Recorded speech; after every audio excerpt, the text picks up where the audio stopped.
Hello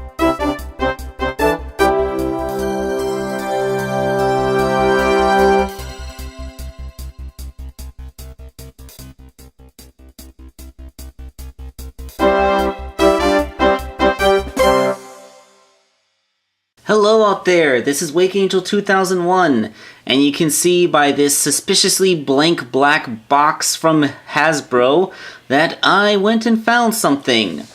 Yes, this is the famous Headmaster Arcee from the Titans Returns line, coming in this very minimalistic packaging. When I was at Rhode Island Comic Con, I did see that they had a couple there for $60 to $65, but surprisingly enough, as around Black Friday, Toys R Us had them listed for only $25. So I went ahead and got one because that's actually a pretty good price for a Hasbro exclusive. So the box opens in an unusual way. Like, you take this lid up where you can see the trading cards. I'm not even going to bother to remove them, but you know, you got some very nice artwork of Arcee and Ultra Magnus, because that's what comes in the box. Yes, very nice. And then you have like the blueprint style thing with the white outlines on a black background, showcasing like a wireframe model.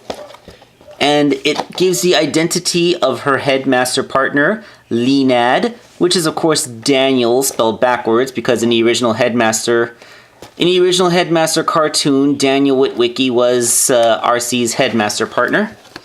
And then the box kind of opens up to reveal a much larger picture of Arcee's trading card art, which, not gonna lie, that looks pretty darn awesome. They basically just like, yeah, that totally works. I love it, and it actually is based off of the way this mold looks. So they actually did everything they could to try and legitimize using the blur mold for Arcee.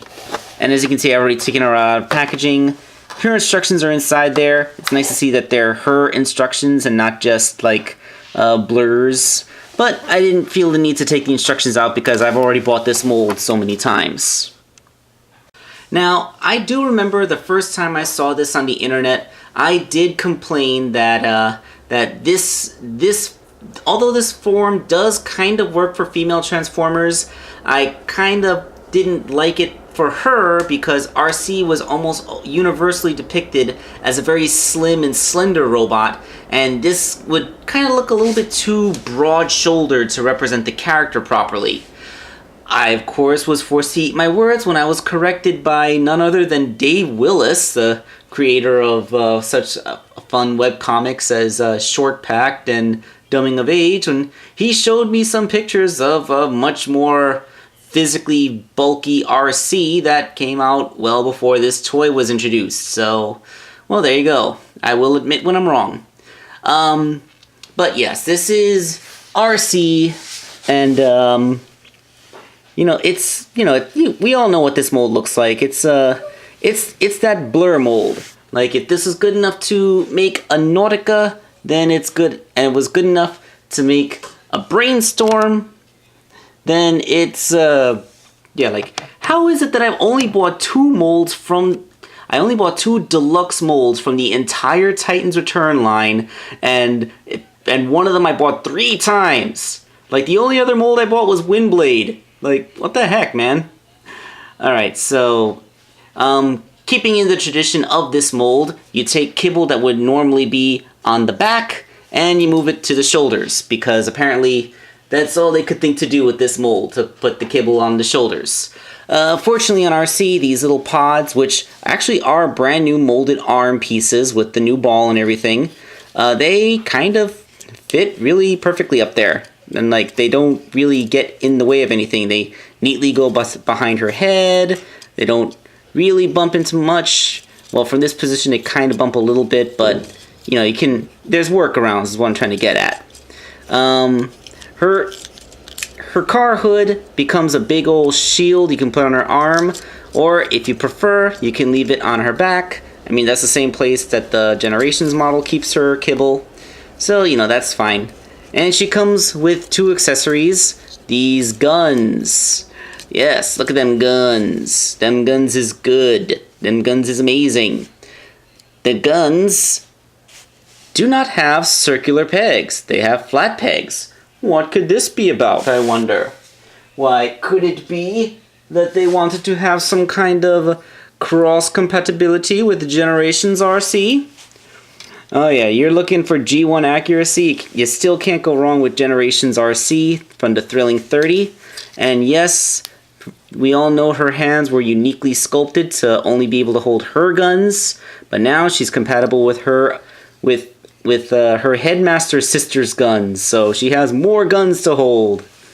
That is, if you wanted to give her two guns that were symmetrical, because, you know, two guns and two swords. It's kind of accessory loadout for the Arcee mode.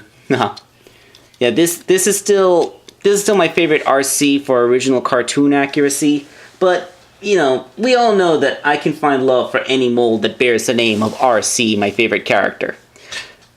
Alright, so let's get a closer look at that face. It's funny, like, every time we're seeing Arcee in her card art, we're seeing the psycho berserker Arcee from the comic book, but they keep on making her toys with the friendly, cute expression that we would be more familiar with from the G1 cartoon.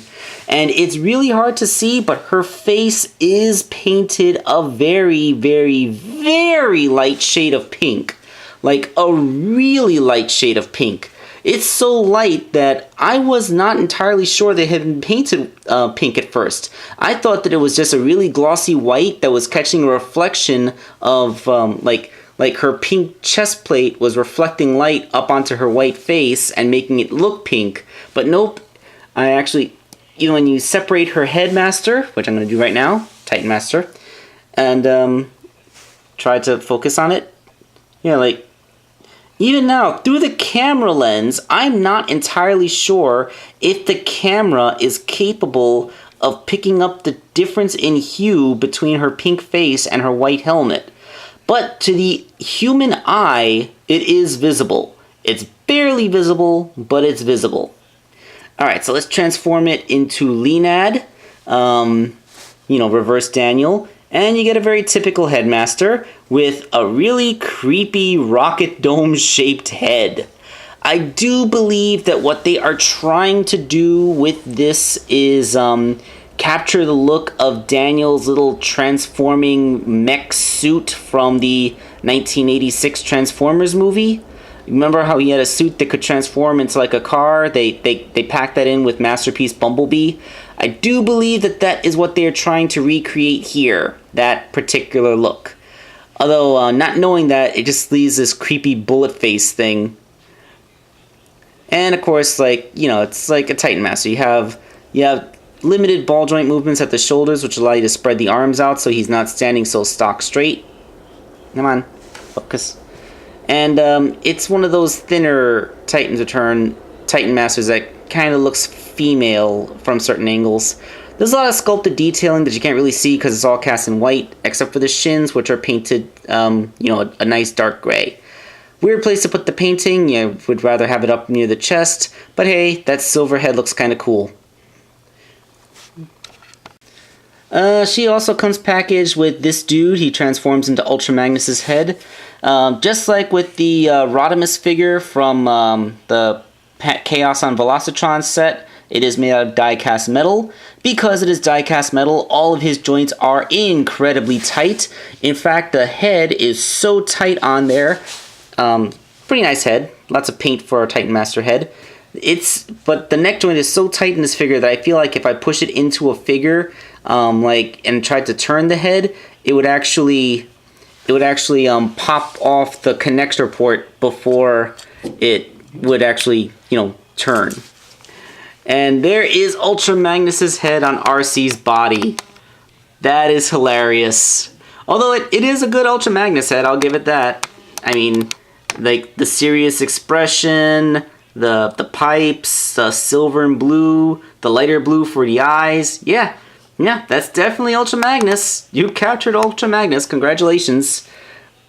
And oh, look at that. It seems that the head, although tight, is just loose enough that you can have him look around without popping the connection point. Alright, so that's all well and good. And, well, you know what? The blur mold makes a pretty good waifu car. I mean, there's a little bit of breakup back here where they resculpted the shoulder kibble, but aside from that, that does do a pretty good job of replicating the look of Arcee's car, except that she kind of has this thing going on instead of, you know, the usual convertible thing. Although here you actually do have a reason for why the roof never fully closes. Haha. Yep. White makes a better waifu car than a submarine, I'll tell you that much. So she does have these shoulder peg holes, which can now fit her guns if you want to give her some gun action, and that actually looks kind of gangster, frankly. That's yeah, I approve. That looks good. I like that they gave her guns that she would use in the comic book rather than some stupid Titan Master combiney thingy. Although, yeah, I didn't show it, but yes, she does still have the peg to make her her thingy into like a sled. But you know, let's not. All right, comparing waifu car to waifu car 1.0. Yep, I mean, it's a little bit longer. I mean, this toy was a little bit bigger. Yeah, the color placement's mostly there for them, for pretty much. Like, you got the whites in the white spot, the pink in the right spot. This might actually match her cartoon coloring a little bit better, even if this one matches the shape better. But, yeah, there we go. Okay, so, final verdict. I would not have spent $60 on this and felt happy, but for 25, or I believe you might actually be able to catch it for 20 right now. I think it's on sale. I bought it as soon as it became available, but it did go on sale on ToysRUs.com. You won't find it in stores, but it is available from the website. And for that price, it's not bad. I mean, if you really do, like, the extra money might be worth it to some people who would want a die-cast metal head of Ultra Magnus, but, you know, if that's not a draw, like, if you're an Arcee fan, then, yeah, because, like, you know, Arcee legitimately was a headmaster in the G1 cartoon, and when I found out, like, ooh, we're gonna get headmasters. Does it mean I can get female headmasters? Like, will they be giving us Minerva and Arcee? Well, Arcee came to us as an exclusive from HasbroToyShop.com, which eventually got a Toys R Us online release, and I do believe that Minerva got one of these single release heads. I don't quite remember.